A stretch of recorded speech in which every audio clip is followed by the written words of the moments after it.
Unsaon niyo pag-test ang commitment? Unsay saktong gauge sa committed nga Christian? Makaingon ba ka nga committed ni siya nga Christian kay base ang emotion, worship siya, serious, muhilak yun? Ang commitment naka-base ba sa ato ang words lang? Nabi ni naka-base lang diha? Sa kind of emotion nga ginapakita nato sa tao or sa atong huna-huna lang? According sa Bible, naka-base ang atong commitment sa status, sa atong heart, sa tuang kasing-kasing. And this morning, tanaw na to ang life ni Zacchaeus. Isa ni sa kaka-person na best illustration sa pag-describe sa usa ka tao nga committed gyud diha sa Ginoo. Now, expose ako ning verse. Mag-start ko sa verse 10, sa introduction ako. Ang verse 10 pa lang, Luke 19 verse 10. Ingon si Christ, "For the Son of Man," nag-refer ni Christ, "has come to seek and to save that which was lost." So si Christ, niagi siya din sa dapit sa Jericho, nagsangyaw siya. Uban niya mga disciples, gidagsa siya sa mga tao, daghang mga tao din nagpundok ni Christ, dili tungod kay celebrity si Christ or na siya o showbiz kay ang life or kanang something influential siya. Dili ingon ni ana, daghag nagpundok din nga tao kay nay mga tao din na curious kinsa gini si Christ. Nay uban na curious unsay miracle iyang buhaton. Ang uban nagdala silang mga masakiton para ilang ipaayo kang Christ. Ang uban tinuod gid nga follower ni Christ. Ug ang uban nangita lag mali ni Christ. So si Christ ta sa Jericho, gipundukan sa daghan kay mga tao.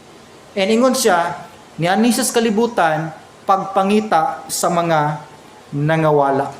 Daghang nangawala sa atong kalibutan karon. Dili literally nga nangawala silang panimalay o nakalimot silang literal nga mga dalan. Spiritually, daghan kay nawala sa atong kalibutan. Tanawa karon ang ato ang modern day.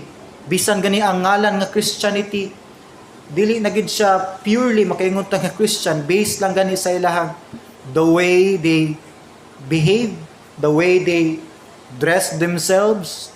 Makaingon ta nga murag ang sinina, ang attire na lay Kristohanon. The more magkadaghan ang mga lights diha sa gawas, the more magka colorful ang mga lights, the more nagka-dark ang atong world. Nagkangit-ngit ang atong kalibutan. Spiritually lost, daghang tao ang nangawala. Muna si Christ mianhis yuta, nibalik na si Christ sa langit, ang mga Kristohanon, ang mga churches, kita karon ang ni spread sa light para pangitao ni mga tawhana.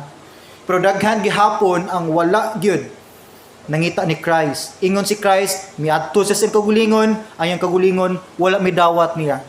Isa sa mga hinungdan tungod sa worldly influence. Once influenced kita sa world, ang system sa world, once attached kita sa worldly things and principles, lisod kayo lingion si Christ. Kay ang kinabuhing Kristohanon nagi kalahian sa kinabuhing secular. Ang kinabuhing secular more on attached gid siya sa worldly system. Well, naatatanan sa secular world, pwede ta magkinabuhing secular at the same time faithful nga Christian. Pero once attached kita sa worldly things and system, lisod kayo sabton ang Christian life. Lisod kayo sabton. Nganong mo sayog church, nganong mo attend og midweek prayer meeting, nganong mo attend og midnight prayer, nganong mo attend og Bible studies, nganong mo attend og cottage, nganong na discipleship, nganong mo tithes, nganong mo hatag, nganong mo kanta, nganong mo sacrifice, nganong si pastor sig preach about commitment. Mo ni life sa Kristohanon. Tanawang time ni Christ, kita ba kag Christian nga didto naghayahay sa gawas, ang tatak sa mga Christian sa life ni Christ, persecuted. Gina-persecute. And yes, muna itatak sa Christian, munang kung ang pulpit muluag na sa preaching sa standard sa Christian life, unsay may tabo sa atong kalibutan. Christian na lang ba ita by name? Ingon si Christ, kini mga tawhana nagsigtawag sa kungalan, pero sa lips lang taman, ilang heart, layo kayo nako. It's because ang heart mo'y nagmatter. Ang spiritual heart, na diha ang decision part sa tuang life.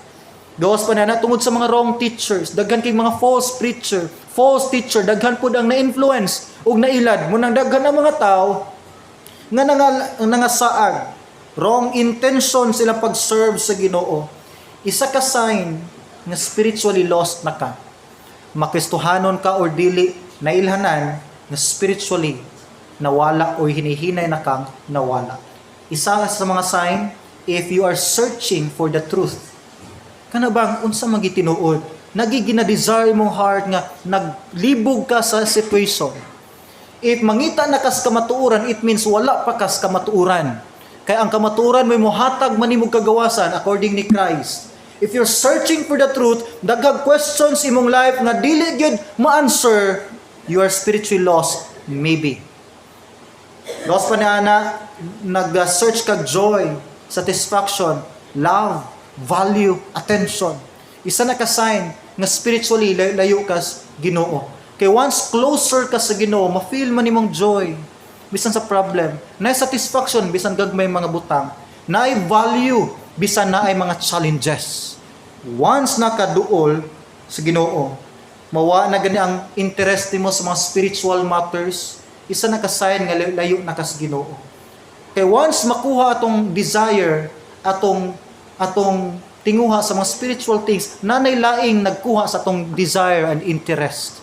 Ingon si Christ, you cannot serve two masters. Di pastoray, pwede oy. Awa, Monday to Saturday, go ko sa akong mga friends. Worldly ko, awa Sunday. Just nun kay ko, no my friend, isa lang gi imong giserve. Unsay nas imong heart, siya imong giserve. Kinsay naka-capture sa imong priority, siya imong giserve.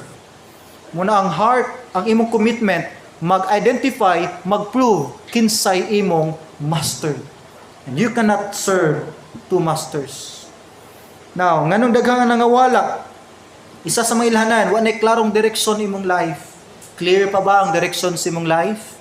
Kabalo pa ba ka mo gini imong goal, exactly mo imong tingwa, mo po imong giagian, or basin na mahala ka, or basin na ka karon sa wrong way, nagpadayon ka nga kabalo ka nga di ni mao nga dalan. If that is the situation, isa na ka sign you're spiritually lost. Kay once naa ka sa kahayag ni Christ, bisan pag Kristohanon ta, ang Christian na chance gihapon mawala.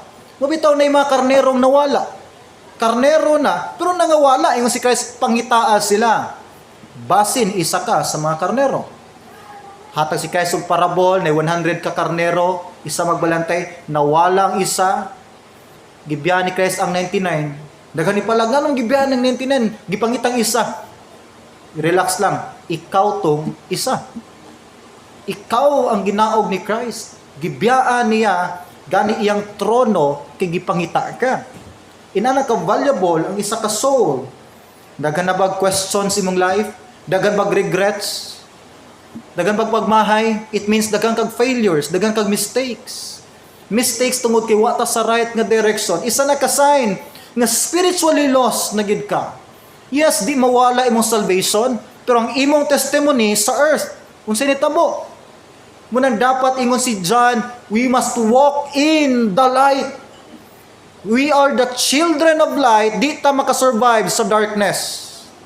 Why Kristohanon makasurvive, mabuhi og malipay sa darkness?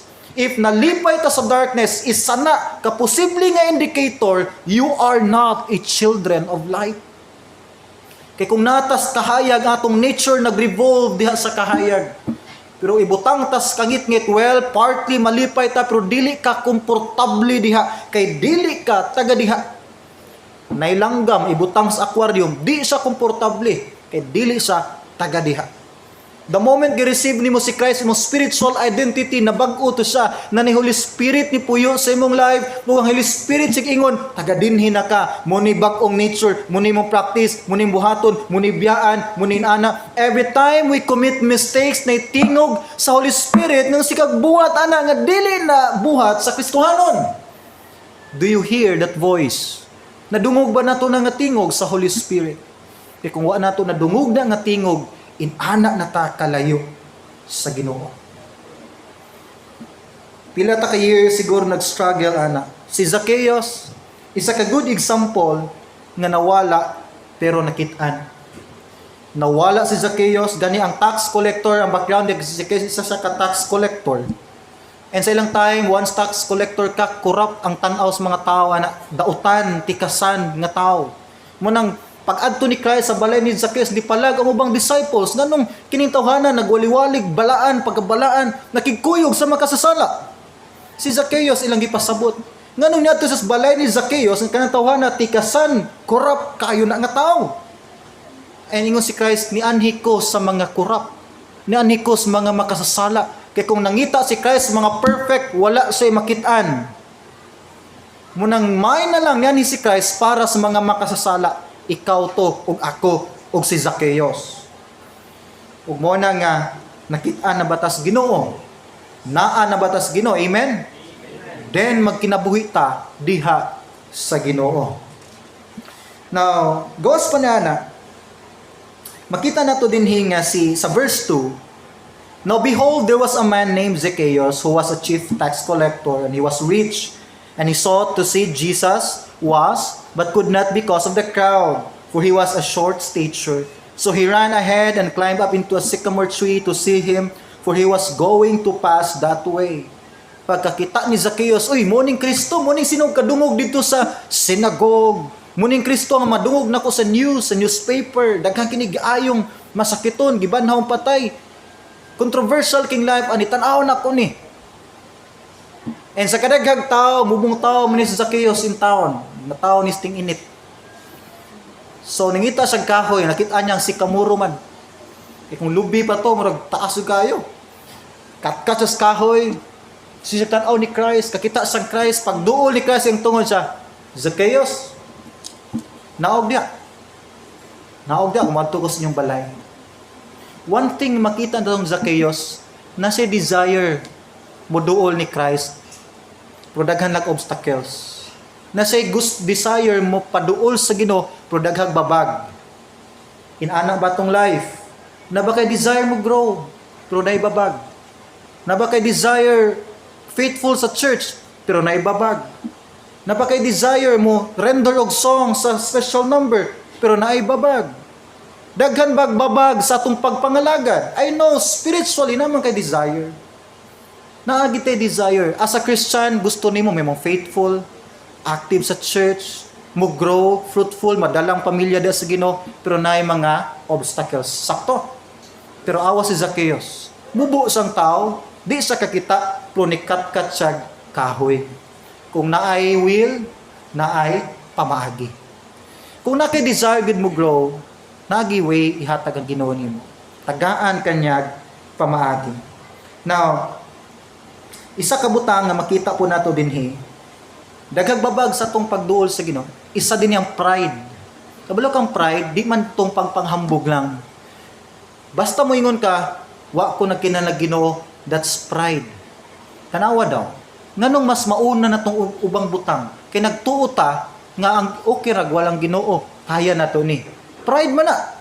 Kaya ang atbang sa pride, humility, humbleness. Kung saan na humbleness, di na ko kaya kung ako lang. Ordinaryo ko nga tao. On the other side, si pride, kaya nako. Ginoo, okay ra na. Makahulat ra nako. Kaya nako Lord, bisag wala ka. That's pride. Nganong lisod unahon siya Sunday, kay nagtuo ta nga kaya nato bisag di sa unahon. Garbo na sa galigson, isa naka-picture sa pride nga wala kay na gina-picture out ni Satan nato nga naa data ni ana. Nganong lisod i-pray.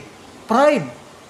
Nganong di ka ka-pray kay tuo nato kaya nato bisag di ta magpalaban og Ginoo. Unsa pa? Idolatry. Something priority nato labaw sa Ginoo. Priorities. Check your priorities. Isa na sa mga reason nganong lisod iduol sa Ginoo. Nganong lisod i-bear og fruits. Kabalo kay ingon si Christ, if any man will come after me, let him deny himself, take up his cross, and follow me. Duha, deny, take up your cross. Asay mong cross. Asay mong cross. Cross represents total committed nga life.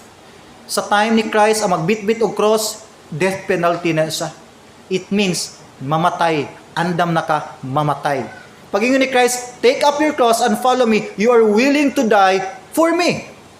Munay life sa isa ka Christian.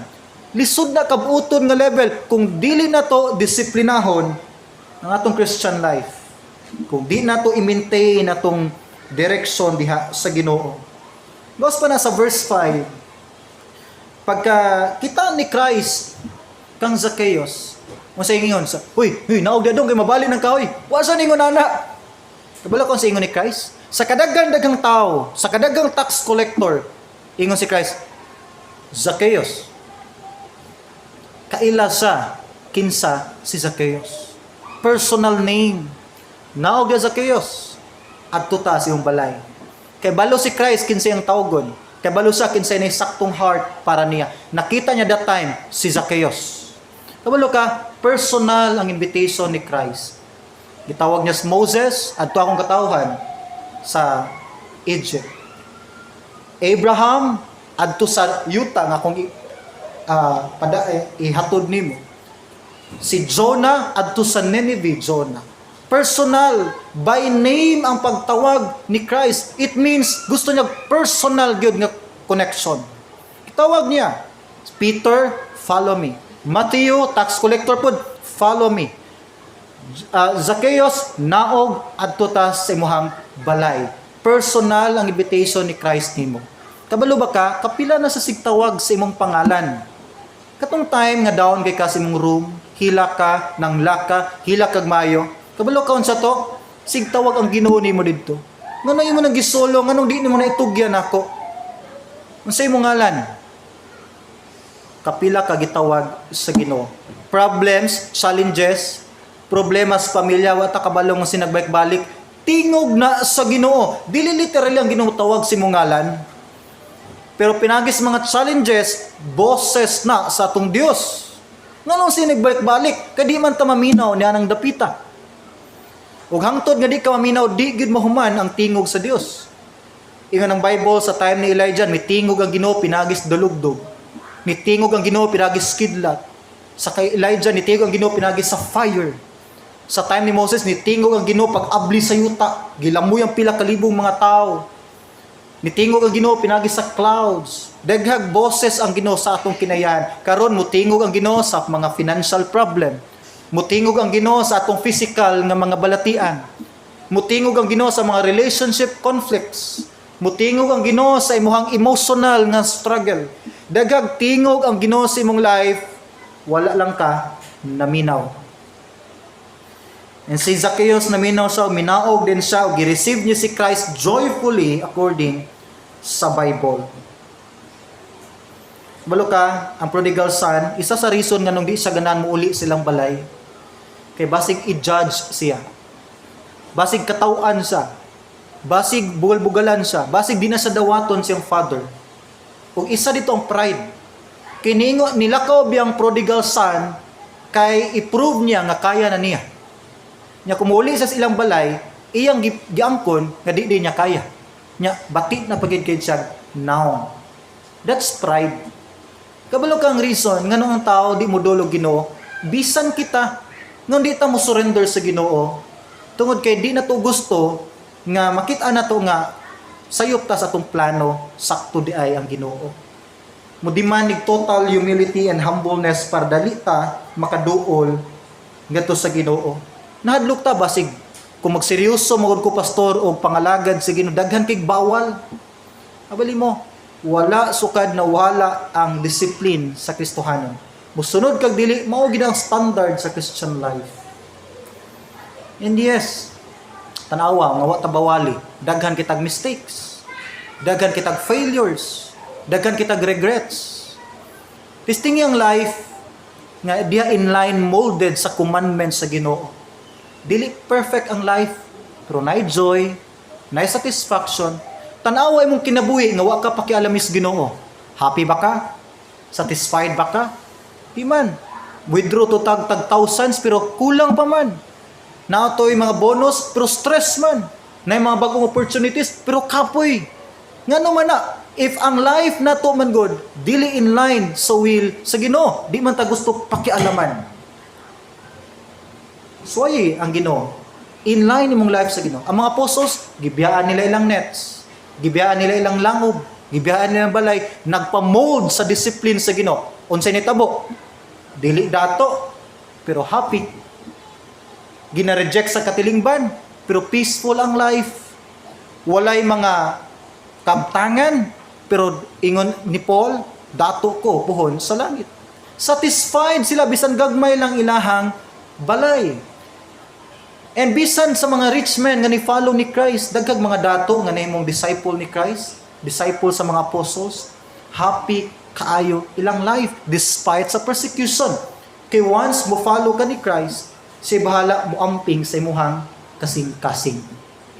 Kung ikaw mo amping niya na, munang ma-broken heart ang tao. Na broken hearted rin. Ha? Now, goes pa niya na, si Zacchaeus, giablihan niya yung balay para kang Christ. Di ba, ninaog si Zacchaeus? Dahil sa awa, pag yun ni Christ, make haste, Zacchaeus. Pagdali, Zacchaeus, naog, waningon si Christ, hinahinay ha, basig mga kuwan, hulat ng sako din eh. Paspas, Zacchaeus, naog. Ingon din ang Bible, paspas kay minaog si Zacchaeus, excited sa modul ni Christ. Pagduol niya ni Christ, ingon si Christ, ubani ko sa iyong balay. Ini kasi si Zacchaeus, okay sir, ubantas ang balay. Gi-welcome ni Zacchaeus si Christ. Pagsulod ni Christ sa balay ni Zacchaeus, nag-Bible study sila. And I know, nag-invite din Zacchaeus yung entire family, hunong isa ng laba. Ayaw sa pagluto diya. Ayaw sa bangon sa, maminaw tag-Bible study. Si Christ mismo ang nag-Bible study sa balay ni Zacchaeus. Probably, nag-invite pa sa silingan o relatives. O pagdawat nila ni Christ, kabalo mo sinitabo, ingon ang Bible, anang adlaw sa Bible study ni Christ, ang entire family ni Zacchaeus na save. Welcome ba si Christ sa itong balay? Welcome ba sa? Kanus-an na to sa last time gidala sa itong balay. Kagahapon, nag-cottage prayer me dito sa Sangi, na Sister Rica, gidala na mo si Christ dito. Last weeks, dito mi sa Barili, duha ka balay mong Bible studyhan, mga more than 10 ni dawat sa Ginoo, among gidala si Christ dito sa Barili. And last Sunday, gidala nila si Christ dito po sa Buyong, sila si Brother Rufino. Gidala ba na to si Christ sa atong balay? Ato bang gipadungog ang message ni Christ sa atong balay? Or ato bang gisirado atong balay para sa Ginoo? Church, i-welcome si Christ sa imong balay. Padungga sila unsay imong nadungog. Di nila masabtan nganong inana ka kay wa nimo sila padungga o pasabta sa imong nasabtan og nadungog. Muna kung gusto nyo masabtan kas mga silingan nimo hala adto ta didto kaw aron makasabot mo nganong inani ko. Kabalo mo isa ka butang nindot kayo ingon si Zacchaeus sadang naminaw sang Christ nakasabot sa inyo sa Lord. Tikasan man gyud ko Ginoo. Tanan na kong gitikasan ipanguli nako Lord times 4. Pangduulo na ko Ginoo, ipanguli na ko nila. Inani na kasubmissive si Zacchaeus. Public. Church, base nagkinabuhi tang private nga Christian. Kana bang gina-private na to atong pagkakristohanon. Dayag biya si Christ namatay sa cross. Hugaw, kana bang ulaw kay sa tan-awon sa cross. Wa siya gitago sa cross. Dayag, public, babaw sa Golgota, tanang tao, nagagi-agi, tanang pasahero, driver, estranghero, nagbiyahe, makitaan dito ang cross ni Christ. Public sa namatay nato, di ta dapat magtago-tago sa atong kinabuhing Kristohanon. Si Zacchaeus, Lord, kinsa akong gitikasan Ginoo kung naman ipanguli na ko tanan, na ay nagi manifestation, nagi changes once na si Christ sa imong life. Bisan unsaon nimong tago-tago, naagi ipakita ang Ginoo nga something mausab sa imong life aron makitaan sa mga tao nga nanaylahi sa imong kinabuhi. Munang di ka pwede magkinabuhi sa private nga life. Ang Kristohanong kinabuhi, dili ka gwanta sa pagtago-tago. Ingon si Christ, you are the light of the world. Gibutang ka dihas gawas para may mong kahayag. Kung imong taguon, imong kahayag, dili ka ka-survive. Muna ang private nga Christian life, duha na, it's either di gyud tinud nga Christian or nag-struggle ka ni ana nga life. Struggle magkinabuhing private nga Christian. Kanay ulaw-ulaw na to nga Christian ta. Kanang kabalo taon say saktong buhaton, di na lang kay basi niya hisgutan ta or basi isuhan ta nga Kristohanon ta. Di ta proud ni Christ nga nasa tong life. Unsa ingon ni Christ, siya nga nagakaulaw kanako sa yuta, ikaulaw niya didto sa amahan. Proud ka si Christ sa imong ngalan didto sa langit. Every time naka sa church, moingon ka si Christ your Father, pa, ako'y nagluwas ana.